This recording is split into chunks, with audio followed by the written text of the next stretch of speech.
Yeah. Ready? Hmm. All right. Hitting go live. Hmm. Hitting go live. We are live. Fantastic.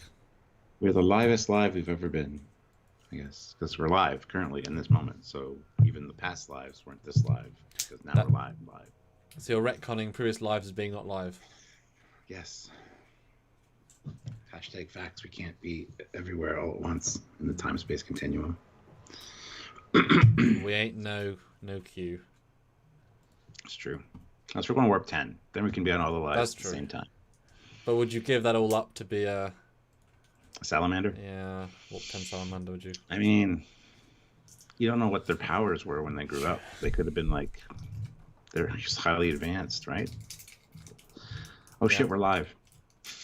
Oh, we were just talking about being live. What? Yeah, of course we're live. Hi guys. That's how things go. These are the debates you come for. Let us not pretend otherwise, even for a moment. Even for a moment. Yes. Welcome, welcome. Even though we have a full week's worth of videos, this marks the start of our 3 live countdown to end of Lower Decks lives, with today's being the top 10 least favourite, not dislike, but least favourite, on Friday being our top 10 favourite, and Saturday being our Drunk Retrospective, where we're going to watch every episode again, and as you know, drink, give our score, final score, new score, and we can tell you all what our actual favourite and least favourite episodes are, and by what margins for both of us, and that'll be on Saturday. So that is our sort of final 3, but that should be really a really nice way to close out the season 2. Yeah, I just want to clarify. This is not the things we disliked. It's just like the least favorite because it's all good. There's really not much that we don't like. So I mean, it kind of obviously stretches the gambit because I did skim through every episode for this. To obviously, you got to find at least 10, and then you pick out those. I think I found 17 things that stood out, and then I have 10, and then I have 5 honorable mentions depending. Just because I was just like, once you start scoring them, you realize how much, yeah, I was hard pressed to find 10, but I did. Yeah, well done. Yeah. So Is there a distinct order, or is it very much? yes, Oh, absolutely. Well, kind of muddied in a few spots, okay. but yeah, I tried to order them as best I could. That does happen. All right, well, I will start sharing. So chat to Share our it. wonderful people. Yeah. 33 people here, 22 likes, guys. Hit that like button. Let's get to at least 50 right away. As you guys know, super chats are a great way to help us out. Let us super chat us with the things you least liked or the things you liked but not the least. You know what I mean. It's not the things you hate because really there's not much to hate in Lower Decks. So super chat those help the channel grow. They help us keep doing this on a regular basis. And yeah, so anyway, you can also join the channel. Make sure you're subscribed, obviously. Hit the subscribe button, click the bell notification icon to all, and join the channel if you're able to. It really helps out. That's a monthly way to help us out instead of super chats, if that's more of your speed. You can also go on over to Patreon/Trekyards and help us over there on Patreon, which is another subscription type service for monthly things. So if that's what you want to do, by all means, go do it. It's this is the way.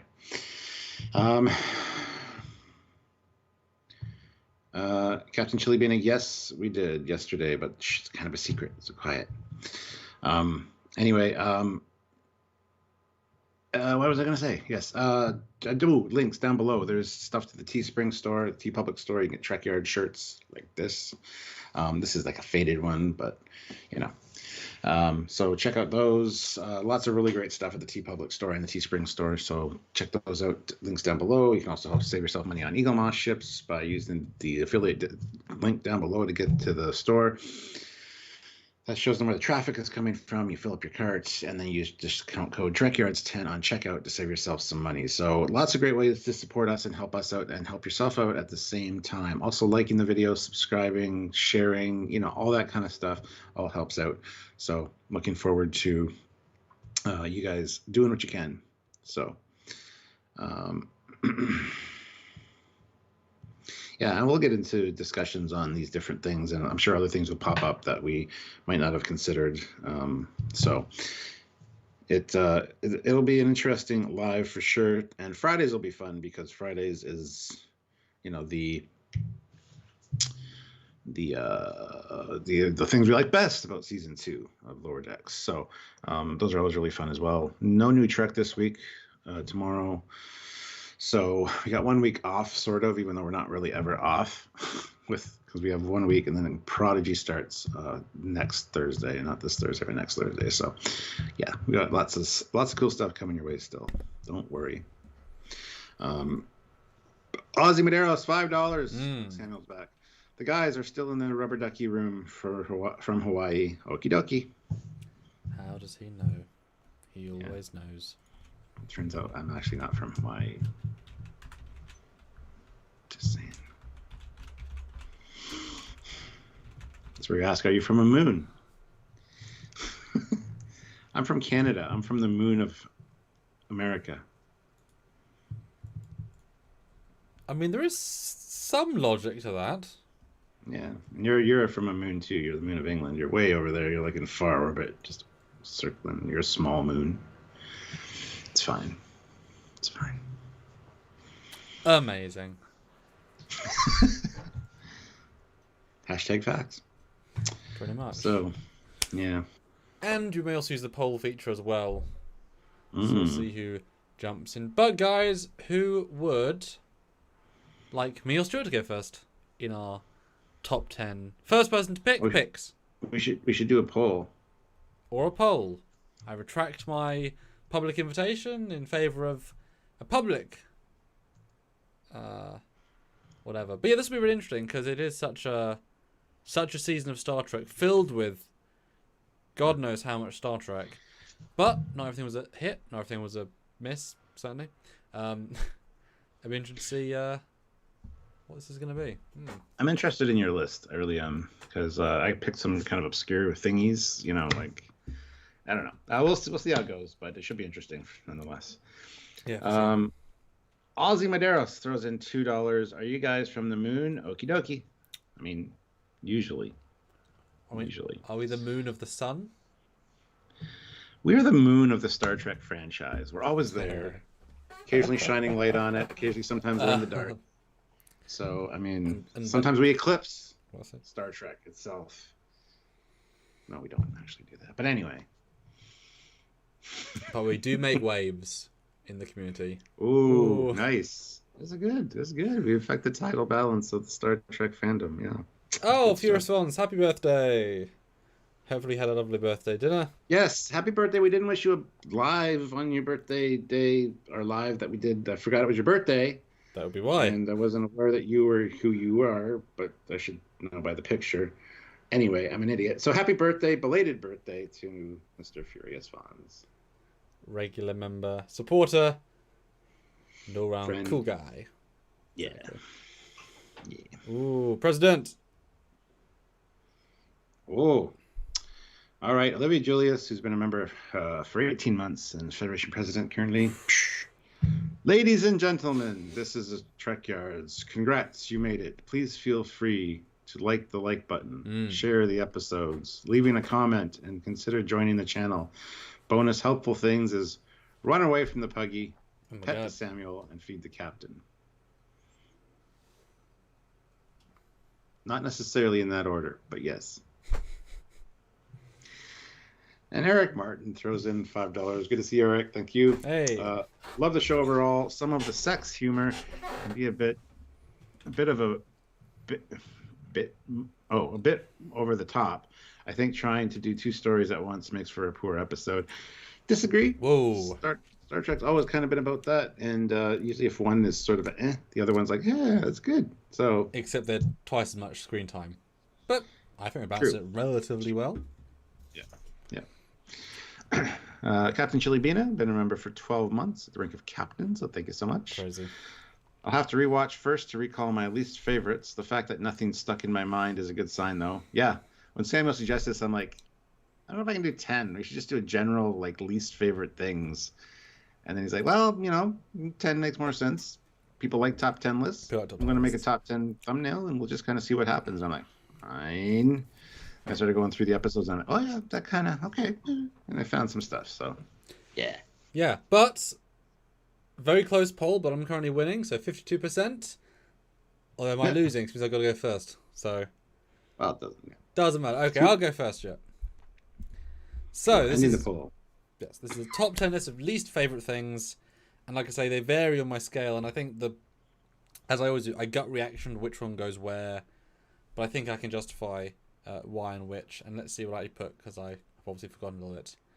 Number 10 is in the embarrassment of Duplas, when Dupla man himself, when he is beamed into the party, duplicates and causes massive damage to the brightest and best of Starfleet. So I think in my notes I called it Freeman's a party terrorist. Because Captain Freeman party crap.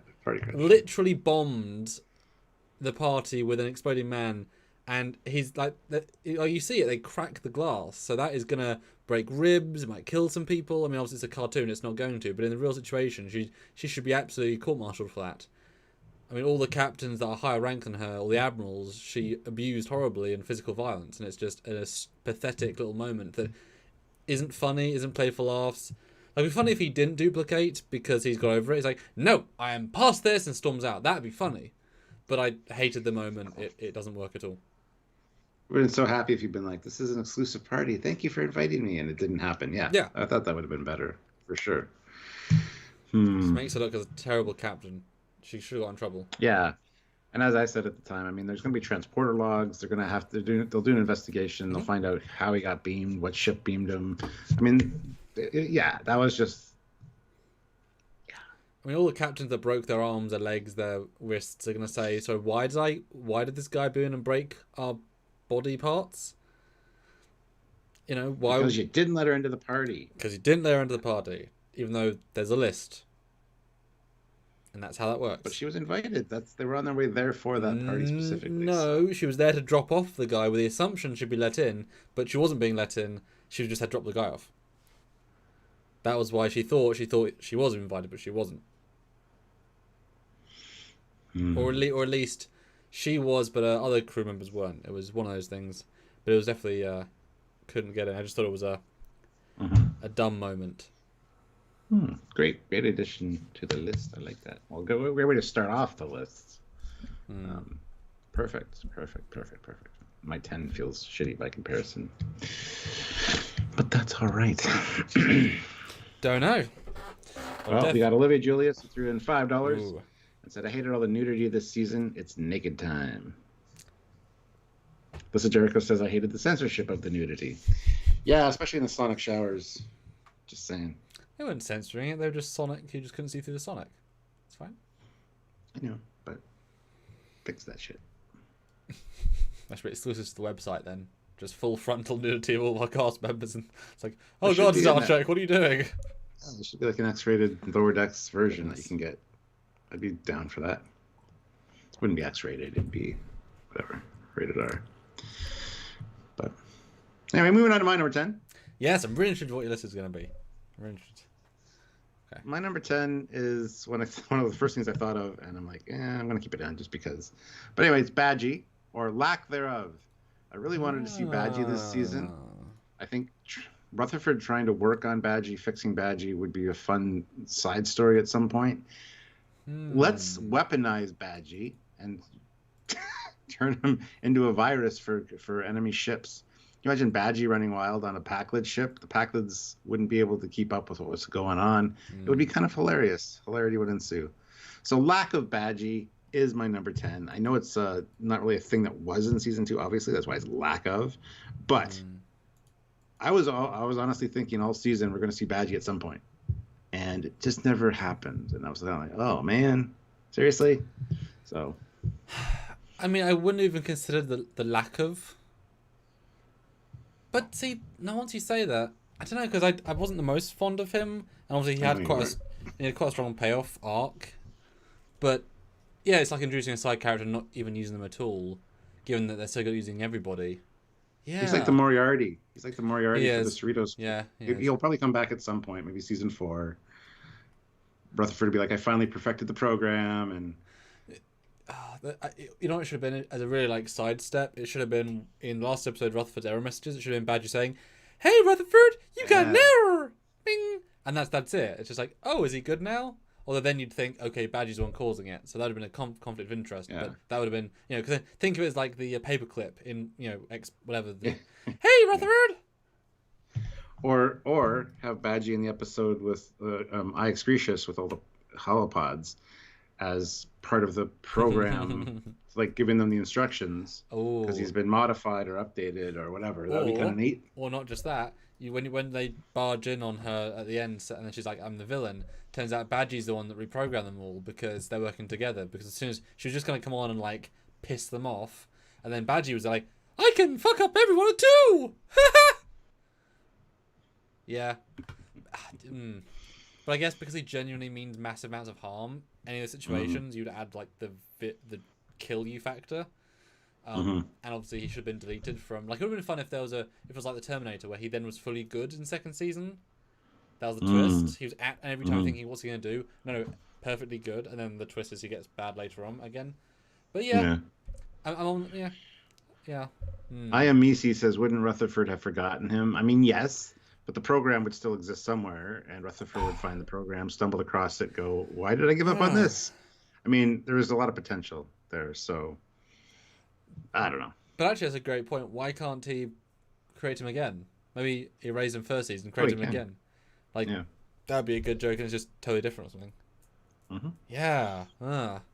Or it'd be funny if the Packlids decided to hack into the Cerritos computer and they find this program and they're like, hey, we can use this whole thing to do a thing. And they turn Badgie, instead of being evil and maniacal, he becomes Packlid stupid, but also murderous and, maniacal. I don't know. There's lots of potential there. And that would be a low level system or program in the computer that I think the Packlids would be able to access and go, hey, this is one we can get into. I don't know. That'd be kind of neat. I think there's a lot of story potentials there. Thanks, Eric. Yeah, no, good.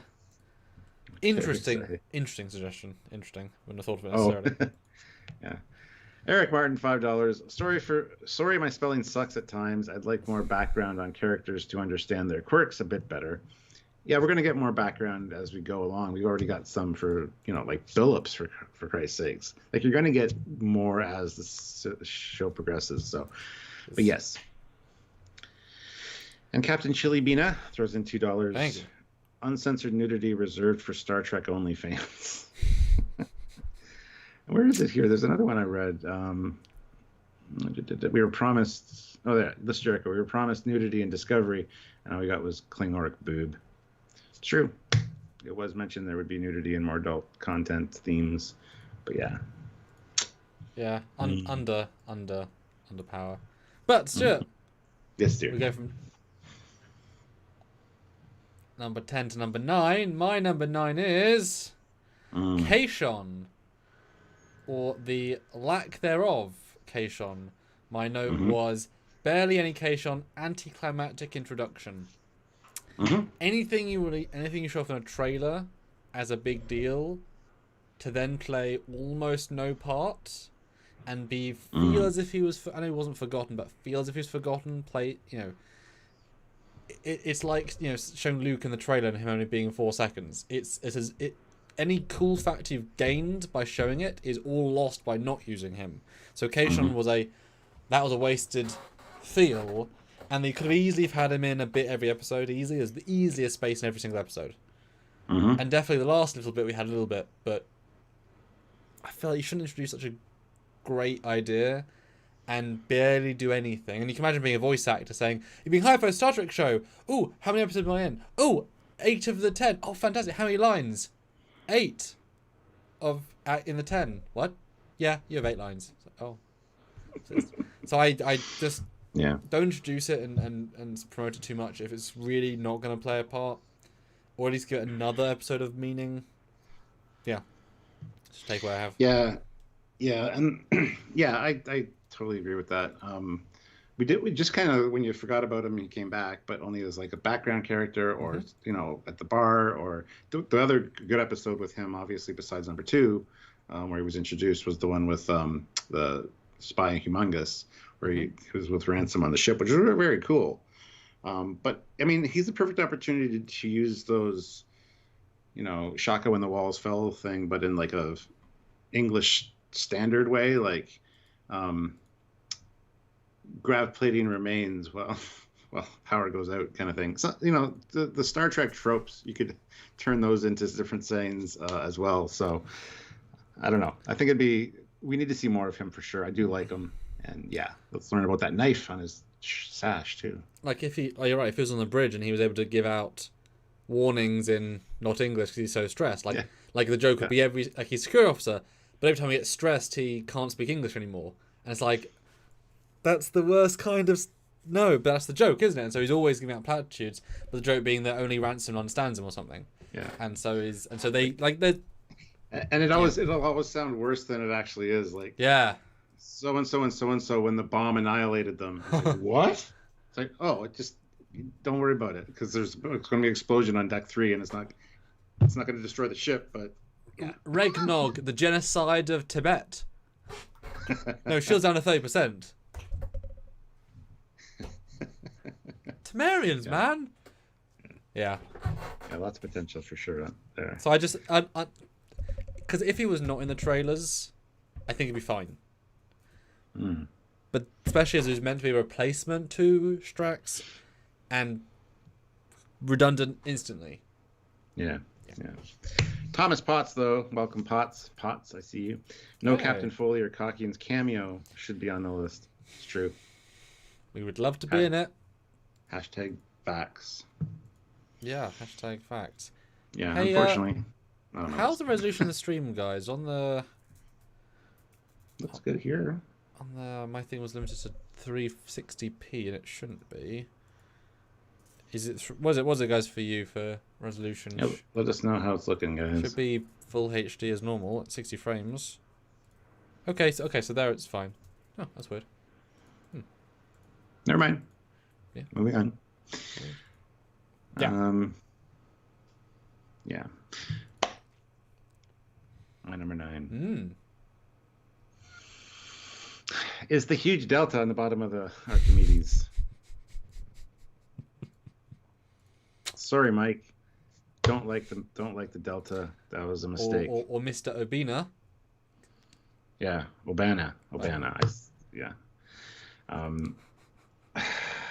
Talk me through that, Stuart. Talk me through. It's such a Star Trek Online type of thing that they would do. Let me zoom in just for dramatic effect. I feel like this is not a dramatic enough visage. Let me make the point.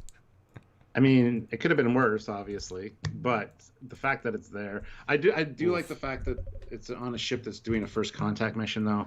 So it kind of says maybe we're a Federation representative. But then the fact that it's the older Delta, the TNG one, when now they're using the Voyager era Deltas. Yes. And also now I'm looking at it, in theory you say, if it's a first contact, look, we're here to have peace. Literally 4 meters of the phaser strips. Yeah, they're pointing at the phaser. It's pointing at the phaser strips. See this? Yeah. You can join us and behave yourself, or else you're going to get pieces of shit. Now, obviously, in any way, we wouldn't know what phaser strips are, and we know what the logo was, so both are sort of irrelevant. But yeah, it definitely is odd. But I mean, in a way, it makes sense for an ambassador type of ship or whatever representing the Federation, especially if you're meeting another ship in orbit. Like, you don't want to like nose up to them like, "Hey, look at the bottom of my ship. Check that shit out. Look at that." But that doesn't. But people use sensors, not windows. Like visual. But you see it on the view screen, right? Yeah. It should be on top of the hull, so you can like right under the registry would have been better, I guess. But I feel like if I was to play something like that, I could like, this is us thinking canon wise, I would have it on the bottom of the secondary hull. I could justify that more. Mm-hmm. Then it's very much like it's just right there. Yeah. And then I could probably justify it being either side of the blinkies, because there used to be the NCC on the Connie and the whatever. Yeah. Have it there. Where the eyebrows are. 2 of them. Yeah. The eyebrows used to be. Yeah. Just move the blinkies in. Yeah, blinkies in the middle of the delta. I think that would work a lot better because it wouldn't stand out. I mean, it'd be weird, and actually have its plating, because so you've got the big black thing, put big deltas either side, and then it feels like got shoulder pads, like armbands of like an ambassador. That I think could have made more sense. Others just feels like it's like Mike says, the tramp stamp is the Cerritos. This is like a belly tattoos, like Yeah. or a neck tattoo, or a bottom head tattoo. Like, what is the sorcerer in this context? I don't know. List of Jericho should also be the Federation symbol, not Starfleet. Yeah. Oh, Jose. Let's be thankful though. It could have been worse. All the plates on the ship could have been deltas. They make deltas. Oh, they don't. Everything's made of deltas these days in other treks. So, anyway, so yeah, that's it. Just it's an odd choice. It doesn't look bad, mind you. It really came out of nowhere and doesn't suit the era. And it's just like, okay, that's cool. But at least it speaks to it being an older design, which is great. The Excelsior was already an old design. So this is obviously, if the Delta makes sense, it's obviously post TNG, but it was refitted with TNG nacelles because that's the easiest thing to refit. Everything else fits pre TNG, which is pre post TNG, which is fine. It's cool. But yeah, it's definitely the thing that stands out the most. As we joked, and again, mostly in this view, but the registry is totally lost because the angle. Yeah. And the bottom lower lights literally aren't lighting because the lights turn the wrong way. They're pointing the wrong way. Yeah, they should be highlighting everything, but they should be hiding the. Or just turn a light. Yeah, no, it's a funny one for sure. Okay, hey, I mean that's the thing. Ship guys, makes sense. We have this stuff to comment on. Yeah, okay. Hey guys, please do super chat your thoughts on anything and everything. What you think? Do you agree with us? Sort of vibe. Let us know. Yes. My number 8 is. Oh yes, not enough Rumdar the spy. Because Rumdar was great, and it makes me smile when I was going through it every time he was on screen. But he doesn't. He gets removed. I know there's so much story to tell. Fine, but he's out of it within about 5 minutes, and he could have been a constant gag. Yes. Absolute missed opportunity. Yes, it would have been hilarious to have him like a diplomatic function in the background with like a Klingon headpiece that's like hanging off, just trying to blend in. And he shows up occasionally, like with a Vulcan ear, one ear Vulcan ear, the other one's like floppy, Or he's like in a Starfleet uniform, but the Delta's painted on in crayon. It's the wrong Delta. Yes. Or like the Voyager episode where the Deltas are huge and or it's on the wrong side. It's like, and there's one down the corridor. It's like, does he know it's on the wrong side? Rumdar doing mirror. Rumdar mirror. But it was such a charming idea, and it was surprisingly well done. That the fact that it was just dropped like that. Yes, the payoff's great, but it's one of those few things where the idea is so good. Yeah. The list of Jericho says he did frame Captain Janeway. I think the Klingons are more behind the framing of Freeman than Rumdar is. Just saying. We'll find out in season 3, but yeah, Rumdar is not behind anything. I think that we can say for sure. That's a lie. He's behind his Cerritos t-shirt. He's right behind it. Yeah. No, it's I don't know if you would agree with that. I do. I didn't even think of that, but yeah, I definitely want to see more of the character. I love the name Rumdar. Just likable. The whole idea of a Pakled spy is just hilarious. Yeah. And double O. I don't know. No, Stuart, it'd be double O Pakled. You know what it would be. Pakled 000 Pakled. Yeah. No, and honestly, like this really seriously could have been like the B.5 plot, like not necessarily the A plot, but because this would have been a great Kayshon thing. Ransom gets enough. He actually got more this season. Kayshon got not a lot. Give these 3, because this would be enough for an A story. Like, imagine if it'd just been, rather than Packard Homeworld, if it'd been Packard Ambassador coming to the ship and then met up with them doing a negotiation, and Freeman's doing something else and they're doing this. Like, that would have been a strong enough A story, I think. So, and that's always the problem, is they have so many good ideas, they just don't always know how to frame them in such a tight narrative. Yeah. Rumdar for the next Bond. Yes, there you go. Oh, God. Yeah, you're on break then, Stuart. My number 8 is No Mariner and Dad Love. I mean, they were both on the same station. There was an opportunity to have them interacting together. It would have been nice to see. She was just outside the corridor. Is this her stepdad? Is this her real dad? We still don't really know the details on all that.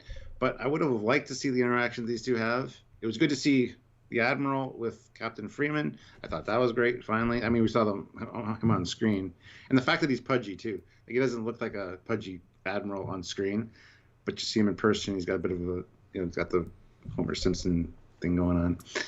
Not quite as extreme, but. Although, briefly, if I can, Ryan says, one thing about these live shows is they take off forever to get going. Well, the thing is, Ryan, is that we now have over double the people that we had in the first 20 minutes. So if we'd started, everyone coming in even 10 minutes late would have been like number 8. So we tend to do about 10-15 minutes of something else to allow... Preamble and chatting. It's a pre-show to allow more people to turn up. And they have to enjoy the show part. Because people want to watch it live, not necessarily... wait, so if you're already on number 5, it'd be like, oh, I missed half of it. Should I even bother staying? So that's the reason. Yeah. No, it's an interesting one. It's more of a overall plot E1. But wasn't it weird how you didn't even feel any chemistry or connection between the two, in theory, married couple? Like, there's no extra... I know it's in front of another captain, fine, but... Yeah. I mean, like, we've seen a little bit in the past, like, he calls her sweetheart and all that over the comms, but this, it felt very... you wouldn't be back there to see him very often in person, so... Yeah. This Jericho... No, the Admiral's name is Admiral Freeman, so it is Carol Freeman, Admiral Freeman, and then Beckett Mariner. Mm-hmm. Which is confusing. But it would make sense if maybe there's a middle name, because if you're on the same ship as your mum, if you have the same surname, that the game's up. So I can imagine she's actually Beckett Freeman. She's just chosen a surname to not be a standout. Or her dad, or her mum was married before, and her dad's last name was Mariner. Yep. I mean, no, for sure. That's why she doesn't interact with this guy. She didn't like him. He was like the replacement dad. I mean, yeah, there's a lack of something there, which implies something. But yeah, it was a bit weird. But again, the episode was so packed. How could you have done that? Yeah. But would have been good. Yeah. So, yeah, I just think I would have liked to see something with them. And we need to fill in Mariner's backstory a bit more. And there's something there that's not there with this Admiral dad. I don't know if because he's an admiral, she's got more contempt for him or whatever. But can we get an answer to why he only has one set of Admiral pips? Because every Admiral has 2 sets of pips. I was wondering that myself. So he's a custom Admiral of some kind. Obviously, he's a lower deck Admiral because we have seen the development that everybody does have the correct uniform in the higher rank. So he's a low-ranking Admiral in the lower deck division. Otherwise, he would be the normal uniform. So we've already, that's now a thing, which is actually great to know formally. Yeah. So, And Matthew DeFreitas says, or her mom's maiden name was Mariner. Yeah, absolutely. I mean, good to know. The only problem with that, though, is that if you ever looked at her service record... Yes, well, yeah. The whole thing was they didn't want people to know that she was the daughter, so yeah. I mean, Melissa Jericho brings up a good point. Why is the Admiral wearing a lower decks variant uniform? He's the lower end Admiral. Mm-hmm. He takes care of all the California class ships. That's his job. It does make sense, though. You do need people for everything. And there's only so many Admirals. I mean, think about it. You go down the chain, you can have hundreds of Admirals, thousands of captains, tens of thousands of commanders, 500,000 ensigns. It goes down. So, a lot of stuff to Melissa Jericho again makes a good point. You forgot that in the first episode, she yells at him and that she is his kid too. Yeah. Yeah. That's why we thought they were divorced at first. In the first episode, we're like, are they still a couple? What's going on? Because the assumption is, they're all one family, but they don't give us much to go on with that. But also not. I mean, it's the future. You don't have to. They could have had a amicable split. You don't get any negative vibes, and you're always going to be connected to the mother or father, the wife or the mother or father of your child. Mm. That's always a connection you can't break. But yeah, no, for sure. Yeah, good pick. Thank you. What's your number 7, sir? My number 7 is and this does get in that slot, is the unnecessarily one step too far TOS alien sex scenes. Just crude and unnecessary and cringy. The shower thing makes sense. Even the naked time thing makes sense. It's so brief and abstract. This is a lingered upon. It literally is a bestiality sex scene. lingered on. So it's on that line. I think they cross over the line into sort of not necessarily distasteful, just they tried something and it was once. It was like seeing Klingon tits and 2P streams in Discovery. It's like they just crossed one line too far. If that's just not, no, that doesn't. That's too far. At least for me. Some people, I'm sure, want hardcore fucking in Star Trek. I'd rather not have that. But this is as close as we got. So there you go. Number 7 on my list. Not the most high, but it had to be on there. Just nah. What's up too far? Yeah. I didn't mind the Mugatu mating thing. It was the Watcher. Yeah, I combined it all in one thing. Yeah. Really. Yeah. Yeah, I got no real issues with that. I'd be down for some actual, in Star Trek. But that's me, and I'm just. And Eric comments that his pip says a fleet admiral, 3 pips is a full admiral. Eric, sort of. He needs to have 2 sets of pips. All admirals have 2, so not necessarily how many pips in one thing. It's just he only has 1 bar, so that's a unique thing for this guy. Yes. Yeah, and it could be that's why he's wearing a lower decks admiral's uniform. Yeah, half pip a lower deck people. I would like that. It'd be a fun idea if that was the case. Just Well, I think he's had 2 pips before though. No. When we've seen him on the No, screen. been very specific. We've always called it out. That's why it's a bit confusing. But yeah, like I said, this scene just is one step too far. Like implied doggy style is like okay, fine, but just took it 2 steps really. And it's like it is kind of funny, but it's very Rick and Morty. It's very, yeah. There you go. Yeah. I mean, even the Naked Now one, a lot of people had issues with, and I can understand why, but that didn't really bother me. So, I don't know. Yeah. Good answer. Yeah. All right. So my number 7. Yes. Chugging right along here is pink Klingon blood again. This was an opportunity where you had multiple scenes with blood from Klingons. Why not have a mixture? I understand that a lot of people saw Star Trek 6 and were like, blood floating everywhere and it's fucking pink. But if you watch all of TNG, Worf gets injured quite a bit.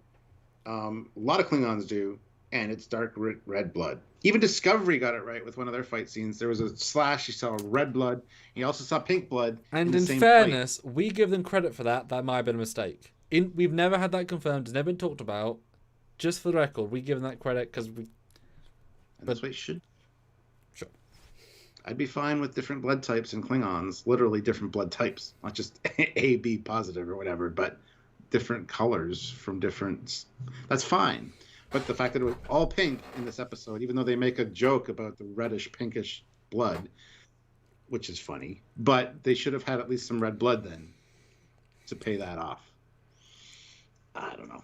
Yeah, I mean, the Star Trek 6 is such an iconic scene. It's visually, I mean, it's kind of groundbreaking in a sense as well. But obviously we've seen, for all of the minutes, like, say that scene we saw those bloods on screen for maybe 3 minutes, right? If that's 160 seconds times 3, we've seen more than 180 instances of Klingon blood being red in the show, like in scenes. So, because like I said, Worf gets injured, Martok, etc. It's a pretty constant thing. So the canon is like Star Trek 6 is the other. It isn't the rule.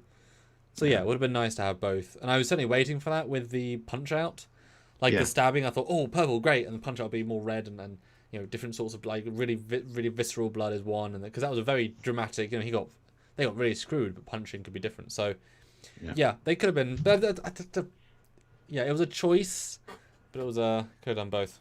And the great and powerful Patingi, who is here in the chat, he's read some books on Mugatu. He says the Watcher Mugatu is probably the only part of the season where they went too far for me, and I agree. That's one thing that I had a little bit of an issue with, and this is coming from me. So yeah. But yeah. Let's see. Olivia Julius throws in $10. Thank you. My most hated moment on Trekyards Season 8 was having to hide from the evil Dr. Fleetpaw in the bottom of the ocean. We were down there for too long to lower. For too long, the lower decks were starting to flood. Gotcha. Well, we just started season 7 though of Trekyards, so just saying. Mark Lawrence, $5. My dislikes were the overly sexual bits, including the Megatu horn scene, wink. But most of all, only 10 episodes. They deserve so many more per season. Yeah, especially considering that they're shorter. I think, honestly, 15 would be awesome. Yeah. But yeah. But obviously, I'd rather have them on a guaranteed yearly basis. Yeah. At 10, even though obviously in the olden days, TNG could make 26 in 1 year. And Lodex can't, for a lot more work than an animated show. No offense to the animated show, but it's more work to film it in live action. That is a great poll that Samuel just put up there. Did the Megatu scene with the Watcher and the horn rubbing go too far? I love that. That's a great question. Simple question. Yeah. Go vote, guys. Because I have 100 people now, and that's a really great sample size. We'd love 150, and that many people join. And if you want to super chat your thought on that, please do. Please do. Plus, we have 74 likes. I want to get to 100, guys. So hit that like button if you're just joining us and haven't hit it yet. We really appreciate that. Super chats are flowing, so keep them coming. Let us know your thoughts on our choices and also things that you think were your least favorite from this season. So, and yes, has absolutely. Mark Lawrence, $5. They could make the different blood work. One is from those infected by the augment gene, and the other is pure. Yeah, hell yeah, absolutely. In fact, that would be kind of fun to have Martok be a descendant of a augment variant. Like, even the augments can become Chancellor. Posters, even those augment gene by Kalis can be Chancellor. I still think, Mike, you should put JG as Martok and go have a scene with Martok. It'd be great. You've introduced a great clown character. Have him walk into the chamber. Have Martok be there in great robes in the Hall of Honor. Have him be full Martok, and at the end, obviously, just start drinking. Would be this. And also give JG real booze at the end. So just really method the scene at the end. Cade MacArthur says, I thought it was purple. I mean, it wasn't as pink, I guess, in Star Trek 6 as in Star Trek 6, I bet if you color matched it, it'd be really close. Like, I think it would be too. I like. Plus, this scene was also on a dark bridge. Yeah, I've brightened it a bit in post. Yeah. I mean, it's the shade. Like, you instantly know they're not trying to be red. They're trying to be that shade of purple. For sure. I'll just be back in a minute, so just move for 1 second. And Hezraz, member for 15 months in the Record Commander, said, missing this live. Boom. Love the Vulcan scenes. Well, Hezraz, you can go back and watch this later. We've already had some good discussions. We're already down to number 7. We're going to be going to number 6 soon with Samuels because he started. So by all means, go check it out on the flip side when it's done.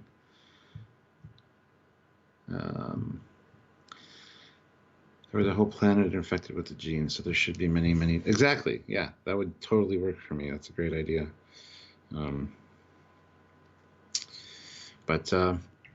Yeah, guys, hit that like button. We need 11 more likes to get to 100 likes. I think that's very doable. I think 11 of you haven't hit the like button, so please consider doing so. Also, let us know your thoughts. What was your least favorite moments from season 2? It definitely was a great season. It was hard to do this list. We're coming up to our top 5 here soon. And I just want to know kind of what you guys think of our list so far. Is it something that, you were expecting out of this list? Have we surprised you? Like, let us know. Let us know your thoughts, comments. If you super chat, guaranteed to have those read and addressed on the air. So, but yeah, there's Samuel back. We're going to get his number 6 now. Just got to do something here. Welcome back. Hello. Hello. My number 6? Yes, sir. My number 6 is now how did I quote this in my notes? I always have a specific thing. My number 6 is the transformation humor / story in the episode where Tendi becomes a giant scorpion. The scorpion is okay, but all of the transformation stuff with Rutherford, just finding the bridge crew's other items, just skip. It just didn't feel quite right. I wasn't entertained by it. I will literally skip those scenes next time I watch the episode. Well, maybe not this next time, but any further times. I just didn't it's kind enjoy them. Yeah. For whatever reason. Just didn't click at all. Yeah. And it was also ridiculous to the point of ridiculous. Like this, you never see this in a live action. The closest we got to that was, of course, JJ with the big hand, which was ridiculous and stupid. Nampang. Yeah. And the big So I mean, saying it's stupid and we never see it in live action. And as I was saying that, I'm like, wait a minute, the Kelvin films. Oh, that explains it. It's Kelvin films. But anyway, totally agree with you. And even the relics and things that they were collecting, none of them were Easter eggs. They were just like jewels and like gems and whatever. It's like crystals. Do something more interesting with those at least.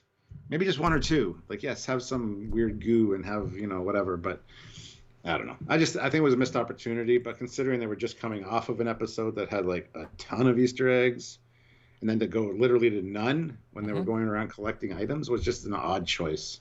So maybe they have a quota of like Easter eggs that they can hide in episodes.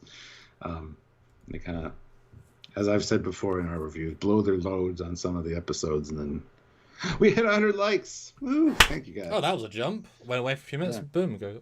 Amazing. Yeah. Shannon Nash, though, $5. I sympathize, but the color of blood is the least of the problems regarding the recent depiction of Klingons in Star Trek. LOL, Kailash. Yeah, but Lower Decks got it bang on, so fix the blood issue at the same time. Well, have fun with it, really, because it's both justifiable, but just do both. Yeah. So the final poll was, did the Magadu scene go too far? 74 votes. Yes, 59. No, 40. So, I can buy that. I think that's about it. Doing another poll. And in my opinion, the Magatu scene was more of a symptom of an overall weak episode with a weak writing, seemed rushed, and kind of pointless as if they needed a filler. I mean, there is no filler episodes because there's only 10. Like, you carefully pick your ideas, some just don't hit as much. And often you won't know until you bring the edit together and bring the visuals. There's certainly weaker parts of that, for sure. I think the Mariner, I almost put it on the list. Like would have been a normal mention a few down. The whole Mariner being a secret agent or not, and then not paying it off like she was actually. Like there was obviously a truth at the moment, but I guess season 2 is too early for a reveal. All right, what's the other poll then?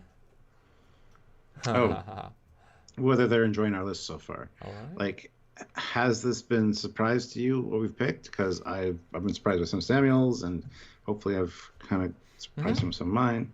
Oh yeah, for sure. I mean they're super minutia, but so are mine as well, just in different minutia ways. We've had no duplicates so far, which is great. No duplas, I should say. Might be some on the horizon. We don't know yet. That's my ship from the Cerritos. You got duplers on the horizon? What? Yeah. No, I was going to say duplicate. Never. Moving on. So yeah, this is a weak thing. My number 6. Yes, your number 6 is the underutilization of Robert Duncan McNeil as Tom Paris. I was so stoked to have him in the episode, and I know it's not the Tom Paris show. I don't want to become Voyager 2.0. I understand that when you introduce another ship or another crew, like the Titan, if it starts to become about them, and then you get the chance for, we want to see that show. It's like, I get it. But the way they used Tom Paris in that episode, first of all, I'm glad it wasn't just the plate from the preview that we got, because that's kind of what I assumed it would be. So the fact that he was actually on board was neat.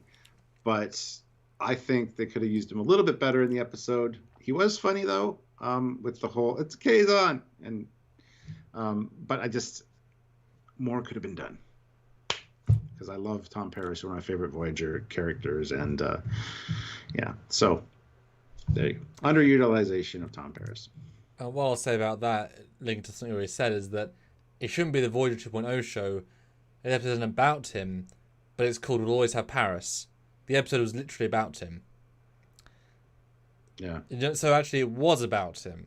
So for him to be in less than a minute of screen time, an episode called him and about him, about his visit. And George Mangrum, I hate you so much. He's like, I'm enjoying the list, but I just don't want the poll to get to 100%. That's why it's at 96%. One person, I think, probably voted, and it was him, voted no. Wow. Our next poll should we vote George Mangrum out, and he can't say no to that one. He knows what he's done. I just wish it told us who voted or how many votes for each would be great, but you could probably do math, but I don't want to do math. Kazon so mentioned me. Yes.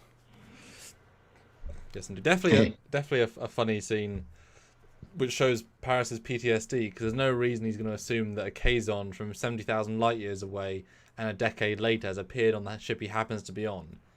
So clearly he's got PTSD trauma, because, you know, silly. Yeah. So yeah, okay, yeah, I buy it. So 6, you say? Yeah, it was 6. We're going to number 5 now. So other second half of your list. Okay. So middle of my list is Tendi being crazy. And on my notes I had insane Tendi is not fun or relatable. So this was more of a first half of the season problem, and I will say problem because we're starting to get into problem factors rather than just dislikes. It's not fun to watch her be like that.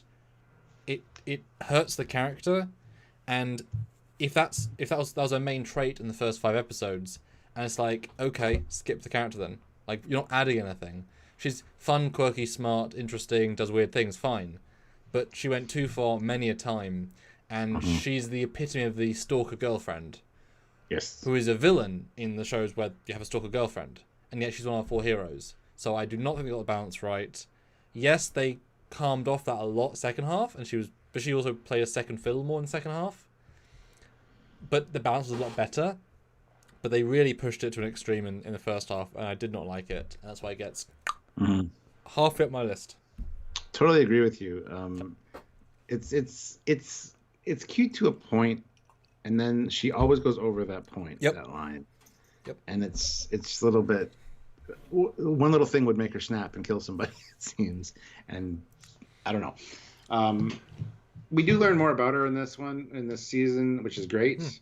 And she does tone it down by the end of the season, I think. I even love how Dr. Tiana, the whole season, is trying to find a place for her. She's like giving her jobs, and Tendi's always trying to, like, you know, impress her, and even to the point where Dr. Tiana actually invites her to a holodeck simulation with her, I think, to kind of give her an evaluation. I think that's all that Dr. Tiana was doing this season. And realize that, she needs to change where she is on the ship. But the Rutherford thing, that episode was kind of disturbing. So, yeah. Now, George just say, all Orions are crazy, see Osira. I mean, unfortunately, the way they can, and you said this, you alluded to, maybe she's just letting her Orion side come out more. Like, there's just a darker side to the cultural language of her personality she's trying to suppress the entire time. As soon as they go onto the Orion planet, people are a bit more intense. So maybe there is just a, you know, like mirror, we now know the Mirror Universe are genetically more evil. Maybe Orions, well, we know genetically they are able to pheromone, whatever.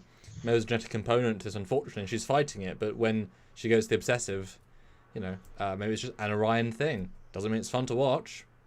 And like you say, there's, you know, she just does go over that bar almost every time. And go up to the bar, but then past is when you have the problem. Yeah. Well, I like Base Military Video Magazine, who says, don't Orion females emit hormones? Well, they emit pheromones. Could her weird behavior be connected to suppression therapy, where she can work on a Federation ship? Possibly. I mean, it's never been really explained about that. They've kind of mentioned it once or twice, like hints. But yeah, distinct possibility. Yeah. Would definitely be. We've got to address that at some point. Although then it's odd, because then in season 1, when she was playing the evil Orion, she wouldn't play to type, and she wouldn't, like, that would be the perfect moment to have her act crazy, and she couldn't. So she wasn't being driven by her own personal feelings, but. And Devo77X says Tendi said she wasn't that kind of Orion female. I think not physically. She wasn't speaking physically. She was thinking mentally, like trying to control everybody with her pheromones.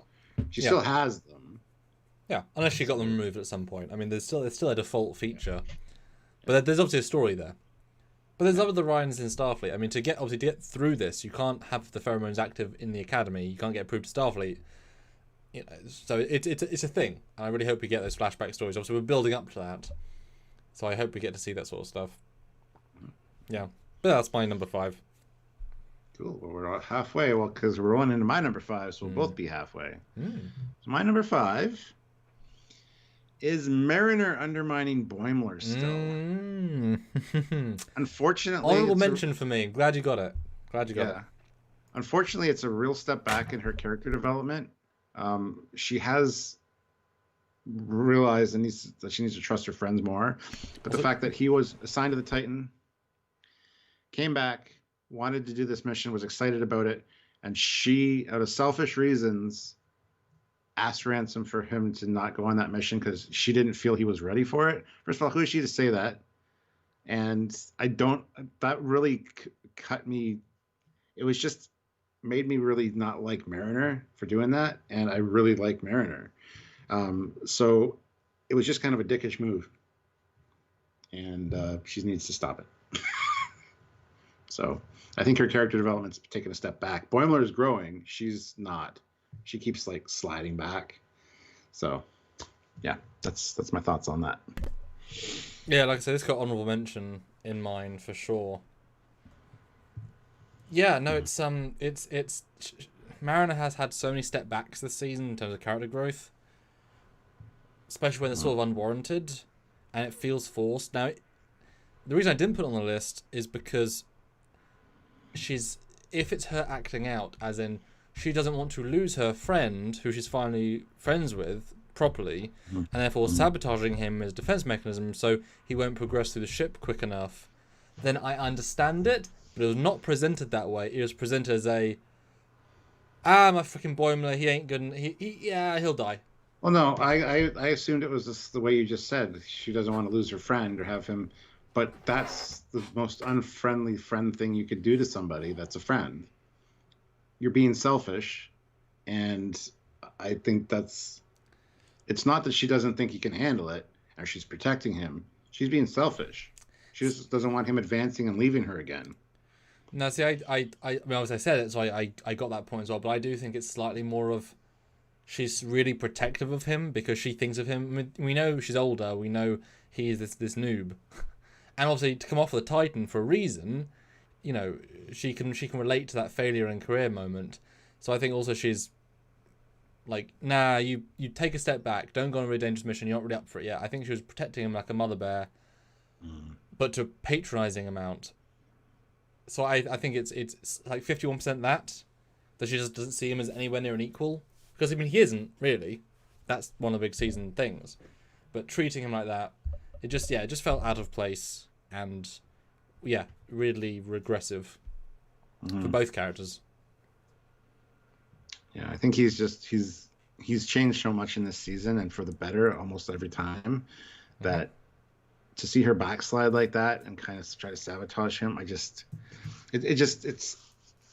hit me the wrong way. I just didn't really appreciate it. So, I'm sure it's going somewhere. Which is interesting because you could have played it really as a, hey, Ransom, I don't think he's proficient, like more of a technical argument rather than emotional, and you could justify it more as being like, okay, she just wants to look after me. But the way they played was just the balance of how they said it all. Yeah. Yeah. Well, cool. My honourable. So, same page there. Eric Martin throws in $2 with something that he says, I was disappointed there was no Mrs. Riker. Yeah. Although she should have had very little part anyway. And in theory, she's currently... He would have been Mr. Troy, so, for the record. That's what he should have been called, so... And in theory, she's also pregnant with their first child, given the timeline. Yep. It's actually the same year, so which would have been cute, actually. Yeah, even just a message on a view screen of her, like, you know, I'm out doing okay, still not due until whenever. I'm seeing... I've managed to get Beverly to give me an ultrasound. The head of Starfleet Medical? Yeah. Well, yeah. Damn, Diana, we went straight to the top. Well, yeah. Duh. Yeah, could have been fun. Use my mind control. Yeah. Jesus. Yes, no, for sure. So my number 4 almost our top 3. And I want to see what you guys think. We'll get there in a minute. So my number 4 misses the bronze slot. Well, I'm mad just looking at the picture again, so there must be bigger reasons for the other ones. The time Mariner beats the shit out of Boimler and Rutherford because she's a vicious person, and my comment here was beyond vicious Mariner abusing her friends. Literally physical abuse. You can't get more aggressive than gleefully destroying your friends' faces, and to the point where in the next scene they've got bandages so they couldn't just dermal regenerate. They had to have like a secondary treatment.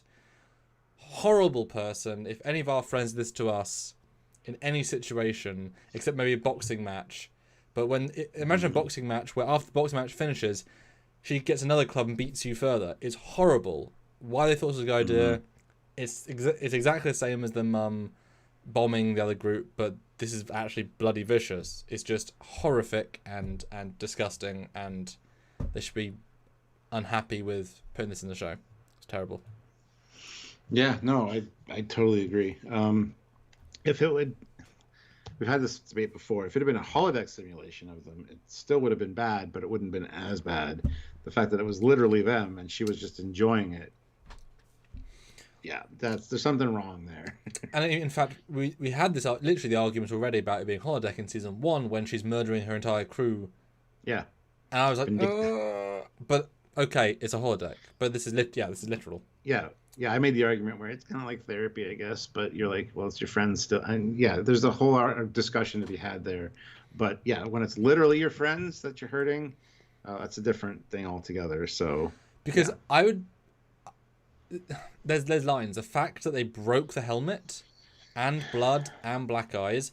If it was just, if she like in a karate or action film, where they're beating the shit out of each other, but no blood. It's all, their clothing takes it. It's like, oh yeah, he took the punch and looks vicious, but he's obviously fine because he's professional. But so therefore, if the arm just kept getting hit and just moves and coughing, Mariner, you're so kick-ass. Fine, didn't really hurt them, but she was actually beating them with pain, with viciousness. Horrible, horrible.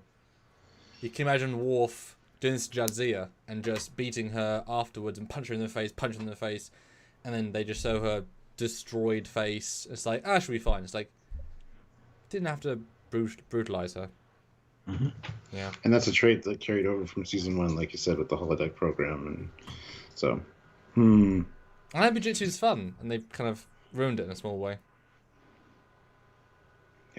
Yeah. So there you go. Definitely. Good one. Good choice. And that could have been higher. But it's a moment of that was a bad choice, guys. The other ones are more like, you'll see, But yeah. Okay, so what missed out on your bronze, and how close was this to getting bronze, or is the top 3 pretty distinct? I don't remember my top 3 really. I'm trying to do what you do, like where I just open, do it, and then absolutely fine. We'll you can tell me in a second then. That's fine. Number 4 for you is. Number 4 for me is. Lack of Kayshawn. Hey! There's one that matches. I'll turn my mic off and you just do all your own spiel as we tend to do. Yeah. Same thing that I said earlier when I talked about Samuel's choice in this. Just such a great character, such a great premise with the way they speak and their culture. I want to learn more about Kayshawn. I don't want him to be dropped in an episode, have a big part of it, have his name in the episode title. And next episode, be in the background because Shax is back, and then all of a sudden disappear for like 2 episodes. And then get peppered in here and there. Like, I love that they're peppering him in, and even had a bigger part in this Spy Humongous, where he's like on the ship with Ransom helping out.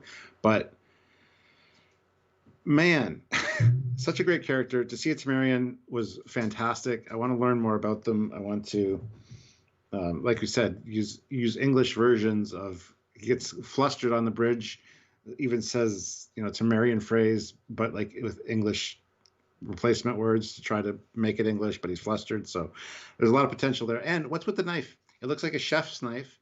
It doesn't look like a ritual dagger or anything. It honestly looks like a chef's knife.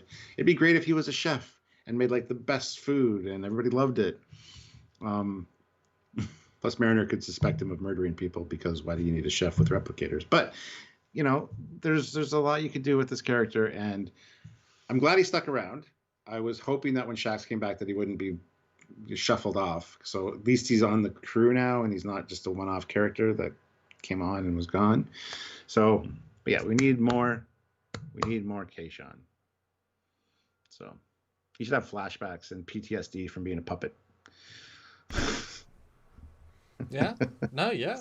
Or like you say, just a flashback to him in security training camp on Tamarian. Everyone's speaking rhymes, like no translation, just the entire scene, like a 2-minute flashback, and everyone's just, it's like he's getting he's in line with a drill instructor, like just spewing out gibberish at them, and no translations, no subtitles. Or Tamarian lower decks.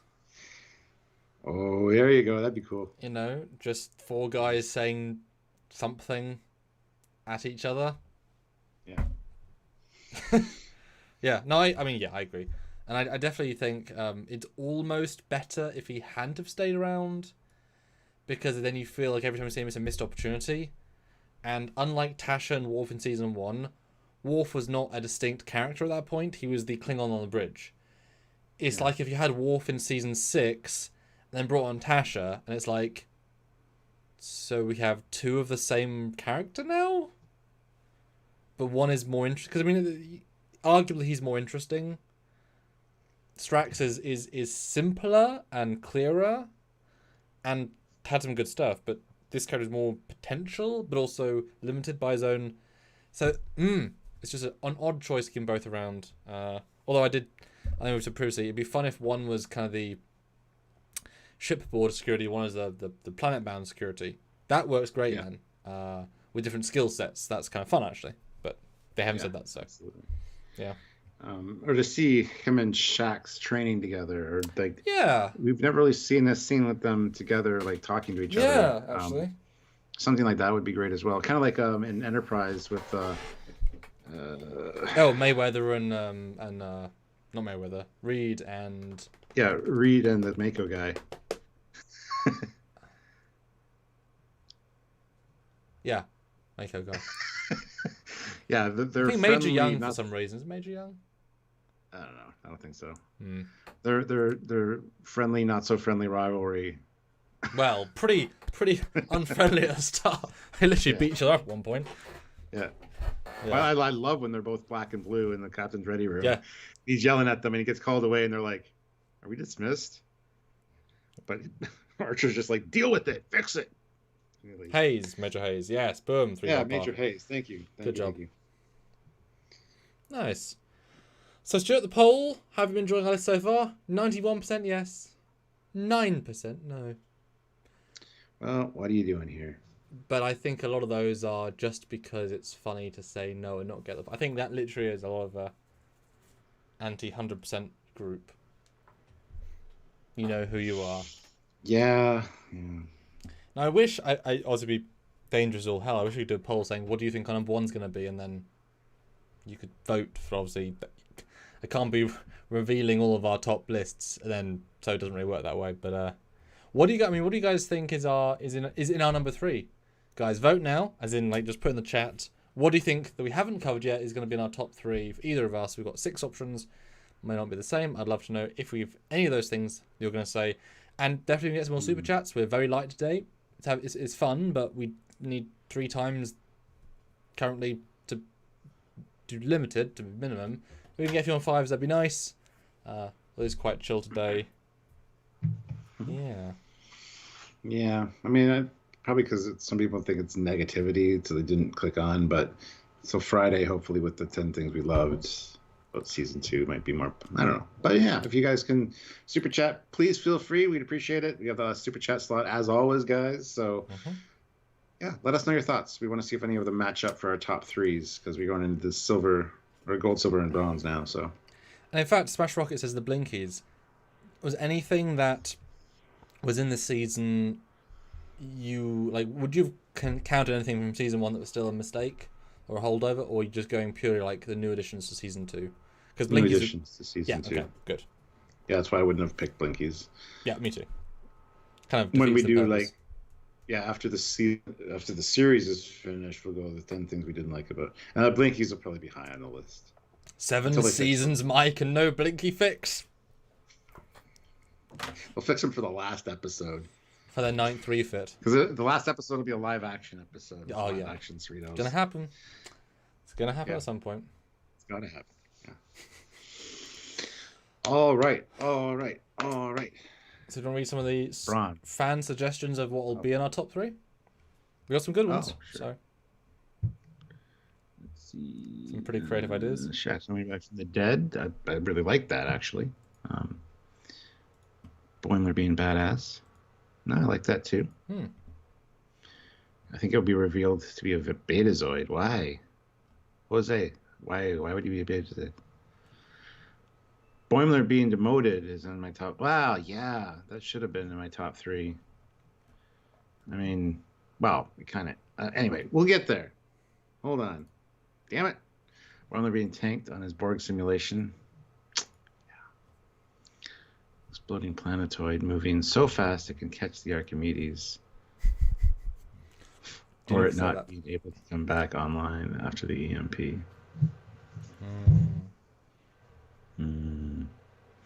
Yeah, some pretty good suggestions. Mm-hmm. And Eric, of course. Eric Martin throws in $5. Thank you so much. Boom. Ensign Jet was a good counter to Mariner, and then he disappeared again. Well, he's there.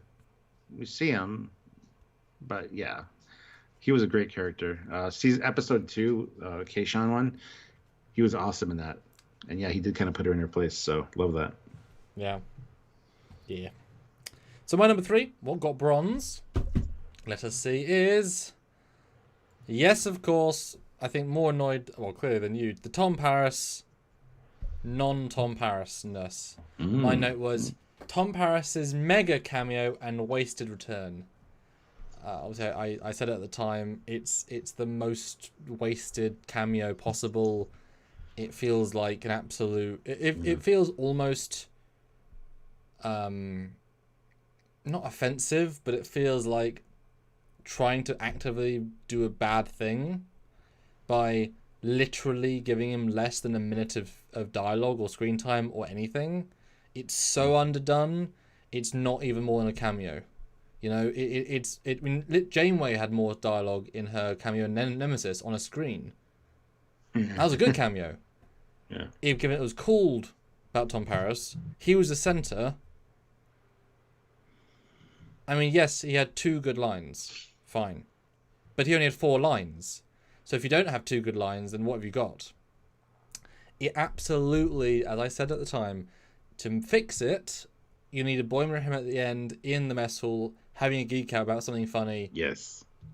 And let him have like a really strong 2-minute scene with Boimler, who's star-studded, and he's mentioning offhand all these Voyager canon things like, oh yeah, and Kim's got the Rhode Island, and like things. Just give us a nice thing. And Morale is doing great. She's walking now. She walked on the Delta Flyer. Well, you got to keep the Delta Flyer. Of course, I got to keep the Delta Flyer. I built the damn thing. Just there's things you could have done with that to actually. And that very much like Riker at the end of season 1 in the bar with my Chadich. Yeah, exactly. Kind of moment right there. Exactly the same thing. Literally exactly the same thing. His cameo had been fine, but that raised it. And him and Brad, I think, would get on really well. I mean, it's great to see he's still a lieutenant, he's still in Starfleet. That's all great. But that would have been exactly the same as Shelby. We can see she's a captain, we can see she's in Starfleet. It's just pointing in voiceover, but it was not honest. I could record all of his lines now. The time it takes me to say I'm recording all of his lines now. Okay, that's Robert Duncan McNeil's recording time, and he got paid money to do that. At least the actual, the plate had some lines too. But they're about who cares stuff. I don't care. That's a plate. That's a plate. Now, if it was only the plate, and the plate was his friend the entire episode because he was high, that would have been acceptable, because he could have had double the lines. But I just think, it hurts in how they misbalanced that for me. Mm-hmm. Much more bothersome to you than to me, but yeah. No, I agree about the bar scene and the Boimler. Yeah, after the Kazon incident, there should have been a moment between them where they kissed and made up, essentially. Although not really kissed, you know what I mean. Yeah, just something. All right. My number 3, my Hmm. bronze, is God Ransom. Mm. I thought it was kind of neat for a first episode, and then looking at the rest of the series or the season, I was kind of like, and this has been done so many times, and I don't know. I just, it kind of, I saw this and I just realized that it's such a cool image, but it kind of annoyed me when I look at the whole season as a whole. It's just, this is one of those moments where it's a Star Trek trope, yes, but I don't know, the whole resolution to getting kicked in the balls and things like that. A lot of the things about this episode specifically kind of bother me. And you have a giant in space with hands. Have him grab the Cerritos, Apollo style, and like look at it or something. Like you had the perfect opportunity for a joke there. Anyway, yeah. So that's it. I mean, God Ransom is what I called this one. This. Yeah, I don't know. Yeah, and a great picture. It reached Yep, an extreme, which obviously my first picture wasn't as good. It was when he was hovering with his like shirt Mhm. ripped. I'm like, no, that's a better picture. Well, then, yeah, this is this and this visual. I mean, in particular, it works better in the cartoon format. This would look just stupid in live action, right? Just pale of dumbness. So this works better as a cartoon, but doesn't mean it works as a concept, because the cartoon is that this is a cartoon, but it balances the canon live action logic and the over the topness of a cartoon. But when they take that a step too far, it feels like they've suddenly crossed into another dimension of Well, non-Trek reality. They've moved past, it feels like a Rick and Morty episode. This, yeah. And it didn't feel necessarily like Star Trek, even though this is a god is like a Star Trek trope. It just did something that I don't know, didn't link with me. And Austin, I mean, I said this at the time. Why does this random planet have God-making generators anyway? I mean, it takes you colliding with the edge of the galaxy, literally the energy field that is keeping our galaxy together, and they can generate one on a planet with some spinning balls and a sun. It's moronic. Yeah, it's I looking at my You list gave this one now, such though, a high score, Stuart. This one. I know I should have been like down the number 10 or 9, but I don't know why it's so high. Just the mood I was in when I made it, I guess. I don't know. Sorry. Yes, I'm really excited to see a retrospective score on this episode. Eric Martin, $5. Ensign Jet was a good counter to Mariner, and then I read that one already. Never mind. Sorry, I thought it was a new one. No new super chats. You had me fooled. Shit. Eric has the last super chat slot. Yes. Hashtag confirmed. All right, moving on to your silver. Silver. So what beat the frustrating lack of Tom Paris? Boom. God Ransom for me. Are you kidding? Uh-huh. Damn, I didn't expect this to be on your list. Well, that's the thing, isn't it? It's frustrating because it's the entire A plot of a shittier episode. And if the entire A plot fails, that's the entire A plot. That's the point of the story. I didn't like the story. I didn't like it, didn't enjoy it, it wasn't done well, it wasn't balanced well. The people reacting to him was better than the A plot. But it didn't work. And I get it. He's doing weightlifting thing, blah blah blah, but it's just not a fun. It doesn't add to his character. It doesn't detract from his character. It's a non-thing. Like, it would have been great if they went to the edge of the galaxy and did it. That would add some things on the ship. But none of the setup makes sense. None of the execution makes sense. The hitting his balls, like you say, is totally cartoon logic. Like, this is the Rick and Morty episode. And it absolutely pulls away from Star Trek too far. I mean, think of Gary Mitchell in the first episode. The one example we have. He ain't rainbowing in the sky. Like, it would have been actually quite fun if he was, and same with Riker, like God Q, he wasn't doing anything too extreme. I know it's a cartoon, but if he had just been on the ship doing God stuff, like no, I don't feel like this door should be here. Click, and you see the turbo lift going down, and Strax should be alive again. And that's how he's alive again. Now that would have been a fun reveal. Like, yes, that's how he comes back, because God being, there's you tone it down, have it more character based. Just it was a total misstep, and I'm glad I reviewed that portion of the episode so poorly first time around, because especially in the rest of the season, it does not hold up at all. It's one of the weakest storylines of all 20, and just to have an entire A plot break, it's got to be number 2 then, because that's quite important to a storyline. Is the storyline. Sorry guys, can't win them all. Olivia Julius, $5. Did someone ask for another super chat? Puggy. Thank you, Olivia. Oh. And Jose makes a good point. Trekyards, they've been dropping hints that Boimler isn't human. When Beta Zeds aren't trained, they develop problems like his anxiety. Well, and I'm Beta Zed, for fuck's sake. He beat the drill because holograms don't project emotions. I'm confused by these 3 points. I can't say I know any of these points. He's not. When have he's not human? And why would not emotions affect anything either? I don't understand your points. Sorry. Well, if he's not, I kind of get the last one with the holograms, the board simulation. That's why I did so good on it, because he wasn't reading other people, and I don't know. But anyway, I get it, but I've never once thought that, and no, they're not dropping hints. Sorry. Yeah, what hint from being a Beta Z? That's completely a left field thing. I mean, please, you got a chance to put in the chat, but I've never once got that at all from anything.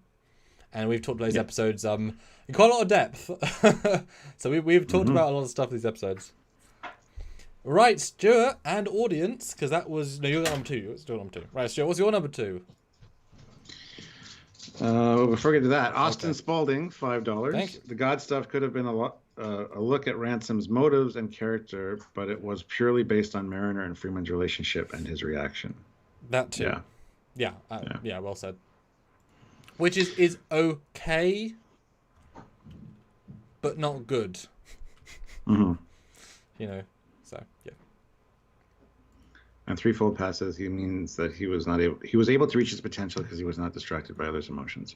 And don't buy it. It's never been a thing, as far as I can tell, with him previously. Actually, he'd be more interrupted because he was only in a holopod. There were people in other holopods beside him going through like dramatic things during testing. He would have been more affected because he could still read them out. Anyway, whatever. Moving on. Interesting idea, but you're wrong. My number 2, my silver, is needed more of the Boimler clone at the end of the season. Or wait, you mean William Boimler? Yes. Yeah. And I guess tying into this, the whole demotion of our Boimler, which I understand. I get why they demoted him, because, I mean, can't say I do. Stuart. He was the one that. Well, I know. Wasn't properly in the show. I know, but you can't have. Okay, yeah. Anyway, it's just something I want to say, but I'm not going to. But. Why don't you like the being? Anyway, yes. What's that? But yeah, we can see. Why don't you like there being not more of him? Because I wanted to see more of him. I want to see how this guy held on to his confidence, being on the Titan, being the one that Riker's chummy with now, because him and Riker have something in common with the transporter clone. And I also wanted to see if there was another indication that he might be something not just a transporter clone, something deliberate. Would have been interesting as well. Like there was a ton of potential there, and we didn't see him again. Even just running into him at the Luna class and above ball would have been hilarious. Suddenly being a lieutenant commander was like, God damn it! I've been stacking boxes. You're upper rank. See, that would have been a good joke. Oh yeah, for him to make captain at some point and have Arbor would just be like a lieutenant, junior or lieutenant or something would be hilarious. Well, because if he did become that in like literally season 4, say, then you got Mariner making Arbor still an ensign because she kind of like talks down to him and keeps him from his full potential, but he's keeping him grounded in terms of his emotions, so he's able to be a better person. Whereas Ella Boimler succumbed to his arrogance and became more of a Jellicoe on a bad day. That could be, you know, you sometimes need to be held back to stay grounded. You know, whichever. Yeah. Yeah, so I just wanted to see more of Boimler. Like, we had so many speculations as to how he could come into the show later after that episode, and we were just waiting and waiting and waiting. And some of those early... Still waiting. Still waiting. Yeah, some of those mid-season episodes that weren't so great, or kind of lackluster a little bit, could have used something just injected in there, and that would have been great. Just meanwhile, in this quadrant, you see, like, something going on with the Titan and that. So well, and not just that, but why didn't we ever have Boimler being pen pals with Boimler? Yeah, exactly. Like, that could have been that could have been a fun through line. Like, yes, they pissed each other off, but they want to, they can imagine they would think we're brothers now. Brothers fight, but we're brothers. We're now twins. And so they would talk, and one say, "Yeah, Brad, I fought the Borg today." "You did, Will? I did. We destroyed 2 cubes." And Brad's like, "What did you do, Brad?" I stacked the box. I stacked a box, and I swam with Matt, naked for some reason. He always insists. He says that the water is just bad for my uniform, so I just had to be. I don't know. Well, I've got such dry skin. They want me to moisturize my skin, so they insist that I be naked. Yeah. Yeah. Yep. So that's it. The lack of Boimler number 2, Boimler 2.0. Yeah. Yeah. Very close to be on my list. Very, very close. I mean, I'll go on mentions, but this is a symptom of a bigger problem, I think. But guys, 104 people here. What do you think our number 1 is going to be? And obviously give 2 answers because there's 2 of us. Please put in the chat right now. We'd love to know. At least another $21 to even do something. But I've had fun. It's been really interesting to see where our heads are at. And I think the best stuff is going to be really interesting because that might even be more difficult to realise because how do you vibe? Little moments, little references. Like that's the scale is so broad with what you could pick. I have a feeling that our number 1 is exactly the same. And we don't share our lists beforehand, guys. We don't talk about this. We just... And as Stuart's picked up on, normally I do them like 2 hours beforehand, forget what I've done, and I'm surprised as I go through. I'm like, that's why I said it's number 2. I don't know. Okay, number 1's you sort of remember. But yeah, please, guys, seriously, put in the chat. Let us know what you think our number 1s are. 2 guesses if you can. And anyone might get it right. We'd love to know. Who knows us and has been following all of our 10 reviews? We got lack of Jeffrey Combs. Cetacean Ops not having dolphins. This isn't a Galaxy class Cetacean Ops, guys. These are the lower deck Cetacean Ops, guys. They're the beluga whales. They're not so smart whales. Yeah. Only 10 episodes. That's a both season problem, though, so... I don't know why. I mean, there was lots of Jeffrey Combs this season. What do you mean? He's the biggest guest star of Low Deck so far. So I don't know. Smart. Yeah, number one is lack of Jeffrey Combs. But he had the most.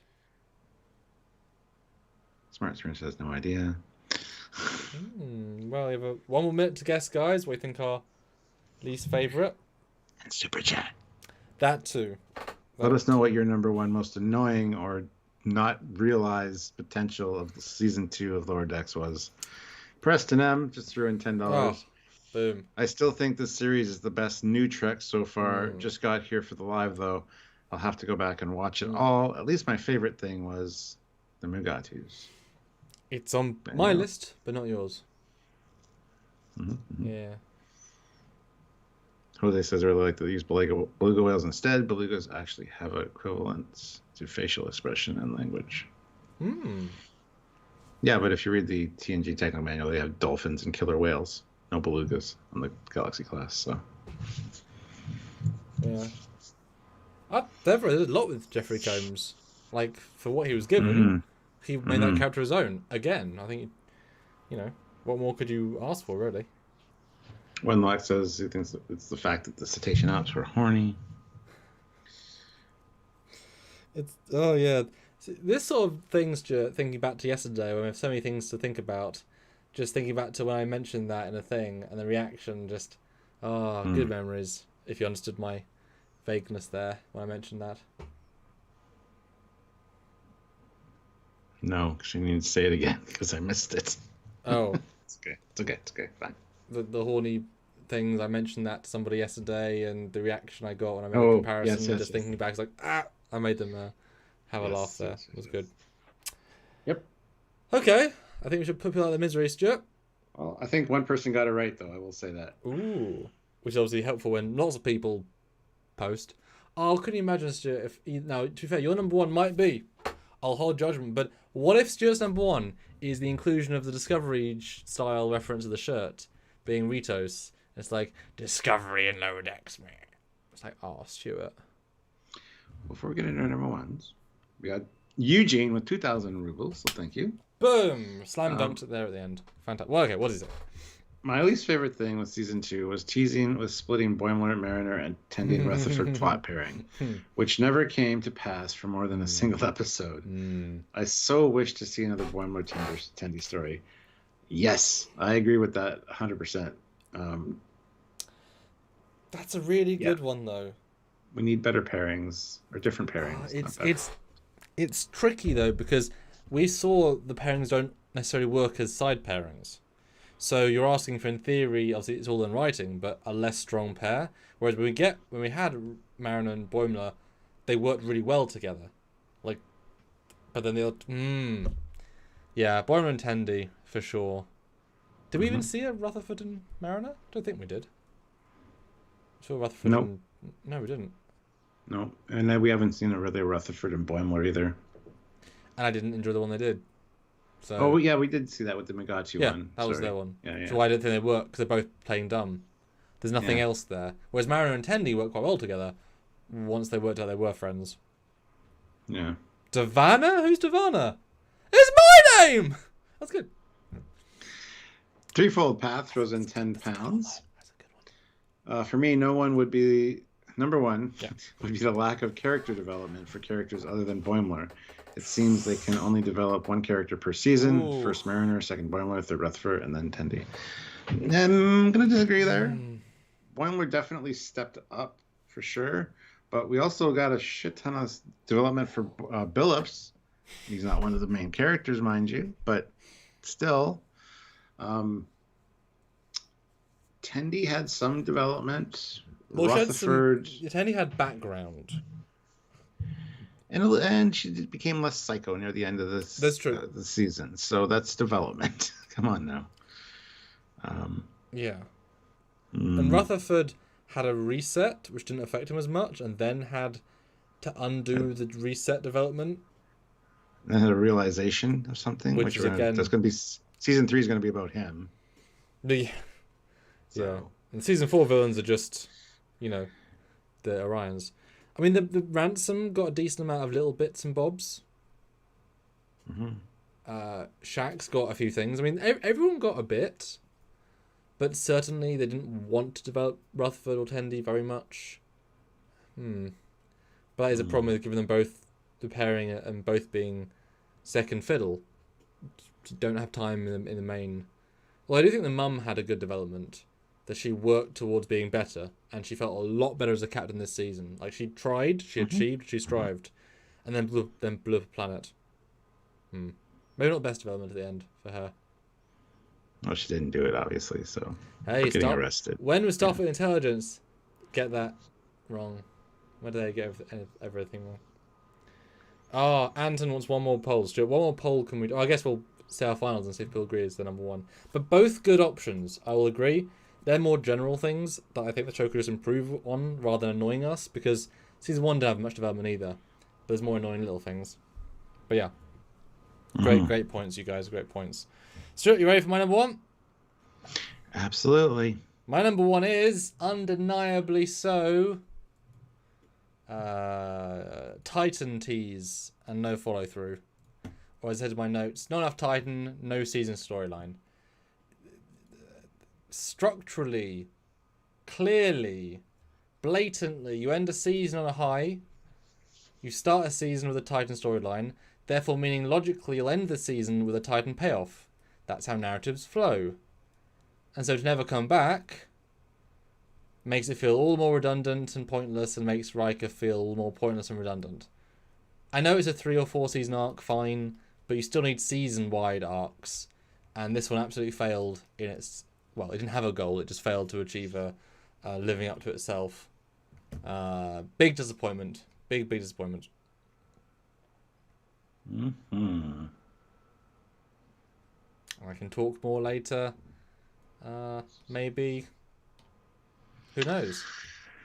Well, that leads into my number one, which is the exact same thing. Not enough Titan. Sorry, my picture's kind of garbage, so... That's okay. Tell me why from your mindset, because I have a certain perspective. What was your perspective then? My perspective was that I wanted there to be a bigger story arc with the transporter clone Boimler that ties in with the Pakled thing. We know the Titans dealing with the Pakleds. We hear that mentioned a few times during the season. It just would have been a good culmination of the season to have, even not necessarily the last episode, but maybe the second last episode be a tie-up of the whole, or not tie-up, maybe just a touchstone, at least, of the Titan, with dealing with the Pakleds and where William Boimler is sitting at this point, how things have progressed with them, and even at some point for the Boimlers to trade off for a little bit would be great for some reason. So yeah, I think just the whole potential for good storyline with the Pakleds maybe planting the other Boimler on the Titan for a specific purpose. We had kind of come up with a lot of great theories and ideas that could have worked. And yeah, just to get nothing else. Just a shame. That's all. Yeah, no, absolutely. I mean, I didn't feel right giving the Boimler clones a separate slot, given it's just the Titan story. That it's all one big thing. So I'm glad you said it. Obviously, put both your slots, because you can't show Titan without showing Boimler too. So it's just one big thing, and anything. I mean, it feels like it's absolutely been, and clearly not forgotten. It's just they needed cutaways. We talked about that throughout the whole thing. They're gonna have cutaways to the Boimler, cutaways to the Titan, cutaways to Riker, cutaways to like one scene an episode would be fine. How the other half lives, etc. And I'm going to give credit to Smart Smears, who said before we got into it, says, "Oh wait, it's wanting more Riker." So, like I said, one person got it right. Yeah. It also, honestly lets us down as fans because, Mike said, yes, Riker's in at least 2 more episodes in season 2. Well, one episode was a 2-line cameo and one was a decent appearance, but he doesn't do much in character. And that's it. I mean, that's who cares? Seriously. Like, it doesn't mean anything. It doesn't add anything, really. A lot of people make the argument, though, it's not the Titan show, it's the Cerritos show. It's about that crew and that ship. So we don't need to keep dragging other people in to prop the show up because it doesn't need it. The show's fantastic. But we're not propping up. I know you're in the chat there, but we've introduced 2 Boimlers. I didn't read the chat, actually. Did somebody say that? Oh, I don't know. I'll go just double advocating. But you've made 2 Boimlers, so you've actively given us a story character on the Titan, which means you're not cutting away to nonsense. You're cutting away to one of our characters who's a character journey. Unless literally it's the same joke that like William was never brought back, Will Riker, or Thomas Riker, sorry. They're never ever going to bring him back, maybe. It could be the joke, but that's not... I brought him back in DS9, right? Well, yeah, apart from that one time, like, I mean, yes, a different show 4 years later brought him back, but like, you know what I mean? Like, it wasn't a regular thing. It's just, because, I mean, the story's about Pakleds, so it made sense. It made sense to, if it would make sense to cut back to them as soon as Captain Freeman learned about the bomb plot. It makes sense to cut back to the Titan every other episode of them investigating the bomb plot. And so, and she's annoyed that they didn't get the job to investigate, but the Titan did. And then, or they come to rescue at the end, or they help, or just, it's, I mean, honestly, it feels like it was a bait and switch of intent, that now they might not even be in season 3 because they never intended them to have a part. It feels weak. I mean, great to see the sets. I mean, obviously that was a lovely thing. The effort put into the Titan bit was fine, but even the one appearance of the Titan wasn't strong enough to carry It's the Titan. It was a first part of a longer set of episodes, and it never came back. So, Yeah, definitely the weakest thing. Shouldn't have had it then if shouldn't have had it if you're not gonna. It's clearly a season-wide arc. They just let us down on. And people are complaining in the chat that there was no room for it. The last 4 episodes were tightly packed, and there was Other nowhere to episodes put it. weren't. It didn't. It didn't have to be at the end of the season. It could have been in those episodes in the middle that were kind of meh, and could have used something else to make them better. We're not saying that the story should begin and end with the Titan. That's not what we're saying. There's opportunity to make other episodes that weren't so great better. That's all. Or very simply, have him be the Titan that's the security officer sent to bring Freeman at the end. Easy. Then you've got Brad and Riker. Brad with a phaser rifle because he loves phaser rifles. Riker puts her in handcuffs. Says, "I'm sorry, Chadich, I've got to take you away." Then you've got a real nice role reversal. She says, "Oh, the Titans dropped have warp." The Titan? I was expecting them. He's here to congratulate me. Yeah. Like that, obviously, and then you've got two Brads, and then Brad too has to walk past other Brad with another Pip who doesn't mention it, and it's like, oh my god, me is taking away my captain, and he's okay with it. Like, that would be absolutely fine. There is absolutely a place for that in the season. That would have been a great way to end the season with just adding to that like Empire Strikes Back ending of such a downer, and then have Brad see the extra Pip. And just kind of a smirk from the other Boimler. And just like, oh. And then boom. It's great way to lead into season 3. It's literally the role reversal of season 1. He came in to rescue them from Packleads. Role reversal. He's come in to take her into custody because of the Packleads. Like, it would have made it feel more like the Riker show, but given that he's only been in 3, it wouldn't have felt. Which would have brought that all round. And then he could have said, I'm leaving my second in command, who we now know from the other episode, in charge as acting captain. And now you've got the it just would have been better. And then in season 3, that acting captain could also be making comparisons to their Boimler and the Cerritos' Boimler in front of Boimler all the time. You're not as good as the other Boimler. Oh yeah, well, he calls upon Boimler because he knows Boimler. He doesn't know their Boimler. He's like, Boimler, exactly. Run a diagnostic. How do I do that? Oh god, our Boimler knows how to do that. Well, I'm not your It writes itself. Yep, it does. Yeah. Threefold Path puts in £2 and says trailer bait at its best. Yeah. And although Jose says, give more screen time to William Riker, it's anchoring the show a bit too much in the past, and they have way a lot of it ready. Well, they had Gomez. Like, swap those out. Have an unknown captain, have Riker instead. I mean, the whole episode was revolved around saving a legacy character. He would have been in it for one scene, so clearly would have been fine. Yeah. Threefold Path, £5. I think they decided to focus on the Cerritos. The season seemed a little cluttered, so I am not sure how jumping back to the Titan would work, though. We just said there's some episodes in the middle of the season that were kind of lackluster, so... Yep, no, for sure. And No Redux says, I thought Riker mentioned Mariner, not Freeman. No, Chadich was specifically the Freeman, but Mariner says he also helped me, and then she disagreed slightly. And I think we're going to see the Titan and Riker back as an important part or a part of season 3 with this Packlet investigation. There's going to be something, and it could be that even Boimler, the other Boimler, is responsible for it and set it up. Like there's going to be something interwoven in season 3, I think, with that. So Patrick James throws in $20, so thank you so much. I don't know how to express this without offending anyone, but I did not enjoy the season as it felt off. The first season was fresh and new, but I felt I knew every plot, every joke before it played out. In this season, we were like disappointed halfway through the season. We're like, this isn't as good as season 1. Oh. And then those last couple episodes just really ramped things right up and gave us some of the best Trek we've had in forever. So I didn't see a lot of the plots or jokes coming. I don't know if you're talking about season 1 or season 2 at this point, the way it's worded, but no, disagree with you on that one. Which obviously he quantifies saying whatever. I mean, yeah, I think it's a less consistent season than season 1, and obviously we'll get to retrospective. The highs are higher, the lows are lower. It you know what I mean? It's worth having the first few to get the last few. But we had to be somewhat disappointed with some of the other ones and try and find more positive things. And that's why a lot of my scores were quite medium. I mean, they never make a bad episode, But certainly some of the stuff. I mean, yeah, like I said, everything with Transfiguration and God Ransom is I just don't click with me. Austin makes a good point. Mariner definitely grew up on the Enterprise, right? Like Freeman was friends with Gomez. Yeah, Freeman was friends with Gomez. Yeah. She knew Riker. Riker knew Mariner. Yeah, I mean, I have said that. Would have made a lot of sense. There's 1,000 people on the Enterprise.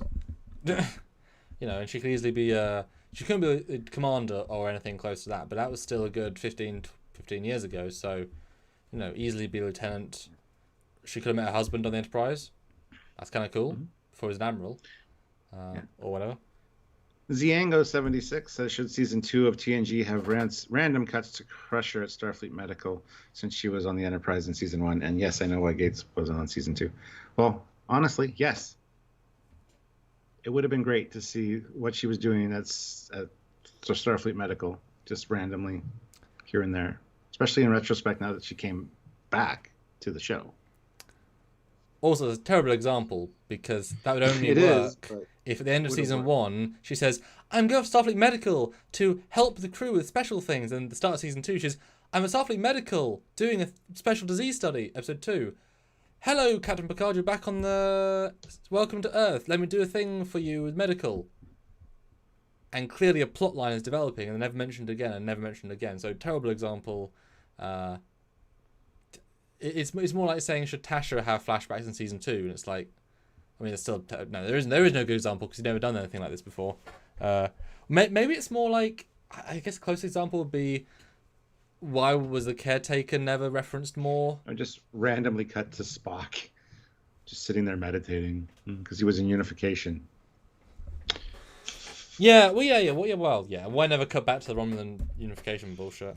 But yeah, not a good example. But guys, we are only $20 away from actually our minimum. So hey, good job, guys. Those that stood up and did got us right there. But I'm sort of fine not to. I don't think we're gonna get that, but I've had fun. Are you guys surprised by our last number? Clearly, the poll. I mean, well, not many people actually voted out, ironically, but like a Titan story development weakest point, 49% yes, 51% no. I'll take that because that's pretty high. As soon as I saw it going one way, I was like, oh, we're not going to win that. Since both have the same thing, but we are ship fans, Riker fans, Titan fans, and we do like a bit of overall story arc when it's smart. So obviously it kind of appeals to us as personal people. So yeah. No problem. And I do think it's a 3-season arc. You know what I mean? Like, I'm fine with that, but each season, like season 1 had a distinct flow. This doesn't. It kind of stops and starts a bit, and then it has a kick-ass 3-part closing movie. So it's yeah. But it's almost, you know what it is? Lower Decks is Star Trek motion picture, beginning and end. Then 2, it's like it does end, but it leaves on a. And then 3 and 4 kind of continues it in a satisfying way. So I think 3 will loose ends. Yeah. Well, Patrick James is the last super chat slot as of right now. Guys, don't forget to tune in on Friday where we do our top 10 favorite things from season 2. Which should be a different feel altogether. There won't be a live tomorrow because I'm not going to be here. So there is that. So just enjoy your time off, I guess. And Saturday, I think we're doing our live Drunkyards retrospective of all of season 2. Yep, you guys get to determine how that goes, more or less. So yeah, tune in for that. Make sure you're subscribed and notified and all that jazz so you don't miss any of that stuff. So I'm looking forward to Friday because I got like a good list of stuff I need to order to get for our top 10 favorites. So Eugene, 250 rubles. Would you really like to get Titan again, but no Archimedes? Yeah. Yeah. That's my answer. No, Archimedes feels like a one-off or background. Titan's like a thing. Yeah. Plus, it's on. First Contacts are great, but the pack cards are the season 2 arc. So, yeah. Anton says, "What time for Saturday? Afternoon-ish Eastern Standard Time. I'm not sure yet. We haven't picked a time. Look forward to finding out when we find out. Although briefly, I've got through 4 honorable mentions, which I'll just briefly go through. I just put a new poll up. I'd love to hear the results of that poll. So, 4 honorable mentions. My first honorable mention was Shaxx dying and then him coming back. Not so much the idea of it, just the devaluing of death. It was never placed this way. I know it's a joke, but it's kind of a morbid joke. It's like, oh yeah, people come back to life. It's like, well, then that devalues everyone else that died a bit. And it's certainly, watching season 1 again, you won't have any emotional impact of him dying the first time. So that, I think, did hurt it. I get it, but I don't think it works. It's a joke more than a real thing just to get him back. So I don't think that worked quite as well. But that would be my number 11. On mention 2 was the Archimedes crew not able to fix the ship in any way, even 11 hours of trying. That's a crap crew, let's be honest. The Voyager, Defiant, Enterprise had all going to do something, and we should have seen them have some power on, or maybe only have thrusters on to just like slow their course, or do something. But just to have them sat waiting for death and killing an entire planet in a crash makes like a terrible crew. And if they're in a huge ship dedicated First Contact and they can't do anything, and there's no like dedicated which there would be, anti-EMP devices, obviously designed in, like, didn't work for me. Just lackluster to the nth degree. There was a special unstable asteroid or planet that got destroyed though with radiometric fucking whatever it was. Yeah. So. But anything not turned on would be un-EMP'd, and so there should be like spare stuff in storage then replace and turn. That's not necessarily true. But they should have said that though. Like the way they presented it, it was more simple. In which case, it just felt any other crew would do better. So they're not a very good crew. And then I love that you said this, but the Mariner undoing the Brad on the mission. That was my third honorable mention, so I'm glad you covered that. And my last honorable mention was the saying Rutherford is dead after 30 minutes, after not having done any sort of like investigation or scanning. I mean, yes, okay, he blew up, fine, but it felt the way is most of the editing. It felt like, oh, he blew up. Yeah, we assume he's dead now. We assume he's dead. It's fine, whatever. Moving on, and not even scanning for his anything, like not doing any sort of check. Felt like a real plot hole. Just it was a complete contrivance just to create the 37 seconds of he's really dead. It didn't work. It was a very lackluster scene that could have been cut. So there you go. There's my honorable mentions. I thought I'd just include those because I found a few more. But yeah, there you go.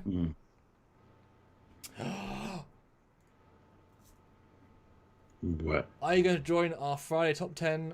97% yes. I'm going to close that fucking poll. How many voted though? Doesn't matter. It was a few. It wasn't that many, but it was a few. And threefold path puts in 5 pounds. It says, looking forward to the things you enjoyed the much. Always cool to see different opinions. Yeah, it'll be a fun one. I think we'll have probably more similar ones on Friday. Yeah, I'd imagine. But I'm pleased. Only 37 votes, but still, I got to 97, Stuart. It's close. And 97 and 2, but so one. It doesn't even add up. But still. Haha. Anyway. Haha. It was 100% for a while, and then George Mangrum probably voted against it. But Patrick James, though, throws in $20. So thank you. That is amazing. Boom. Thank you. Amend my last comment. Season is too short. Yeah. Please, Paramount, expand to 16 weeks. Thanks, guys, for all the hard work. And yes, more ships, please. Always more ships, please. It's a great last super chat. Last super chat slot is Patrick's, I guess, with a killer $20 super chat. So that is amazing. Well won. And 100%. I mean, give us 22. Obviously, I'd rather have 10 really great stories, but we didn't necessarily get 10 really great stories this season. And we know their budget isn't necessarily as high as it should be, and they clearly push the limit as it is. But yes, it's always nice when you want more episodes. It's always a nice thing. Cool. Well, there you go, Stuart. You have a great tomorrow night. I will see you on Friday and then Saturday as well for the end of our Lower Decks live coverage. We have some videos still coming out because we still have more of this left. Yes. Awesome stuff. And yes, we have some other Lower Decks announcements in the coming X or Y amount of time. I look forward to those, of course. That's right. So until then, until Friday, when we see you guys next time, all 97% of you that want to show up.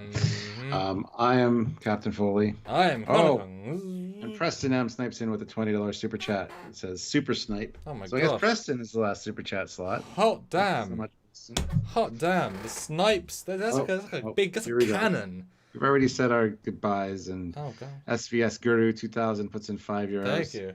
My least favorite thing was Boimler sliding back into his brown nose habits in 3 ships, hence my 8 out of 10. Yep. He had such good character development, and then the whole Hawaii thing kind of threw me off a bit. Well, and not just that, but the last episode being, Captain Freeman, look, I made a banner that children make. I'm not trying to create silly attention. So yeah. But the thing is, he got more comfortable and back into his routine, so he was less and less Titan Boimler as a default, but still with a confidence in some ways. So yeah. Sorry, Preston. Anyway, you tried. We can't control that. But thanks so much, guys. You helped us out a lot there. Awesome stuff. We'll see them as we said. And here's Captain Foley, as I was trying to say. I'm Captain Foley. He's Commander Cockings, and we'll see you guys on Friday. Bye, guys.